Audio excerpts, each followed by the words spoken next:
Hi అండి. ఇవాళ blighted ohm గురించి చెప్పమని చాలామంది అడిగారు.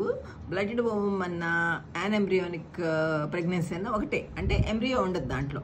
సో యోగ్ శాక్ కానీ ఎంబ్రియో కానీ ఉండదు, జస్ట్ ఉన్న శాక్ ఉంటుంది అనమాట.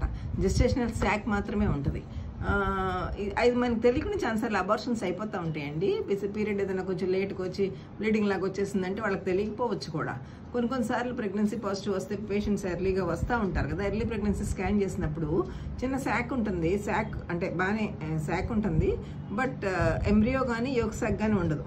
సరే, మరీ ఎర్లీగా తీసామని మళ్ళీ ఒక 1 వీక్ అవి రమ్మంటాం. ఈలోపు బ్లీడింగ్తో కానీ అలా వస్తూ ఉంటారు. లేకపోతే కూడా అంత సిమ్టమ్స్ బాగానే ఉన్నా కూడా మళ్ళీ సెకండ్ టైం స్కాన్ చేసినప్పుడు కూడా యోగ్ శాక్ కానీ ఎంబ్రియో కానీ ఉండదు. ఉండకపోతే అది బ్లడెడ్ ఓమ్ అని చెప్పి వాళ్ళకి చెప్పి అది తీసేయాల, ప్రెగ్నెన్సీ ఉండదు, అది పెరగదు అని చెప్తాం అనమాట. ఎంబ్రియో ఉంటేనే కదా మనకు గ్రోత్ వచ్చేది. సో ఎందుకు వస్తుంది ఇలాంటి అంటే మోస్ట్లీ క్రోమోజోమల్ అండి.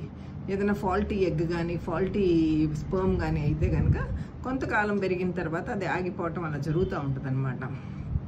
తర్వాత ఏజ్ కూడా అబౌవ్ 35 years ఉన్నా, లేకపోతే ప్రొజెస్ట్రాన్ లెవెల్స్ బాగా తక్కువ ఉన్నా ఇలా జరగచ్చు.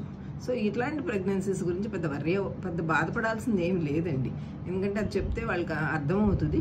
నెక్స్ట్ ప్రెగ్నెన్సీ మళ్ళీ మంచిగానే వచ్చేస్తుంది. Okay, thank you.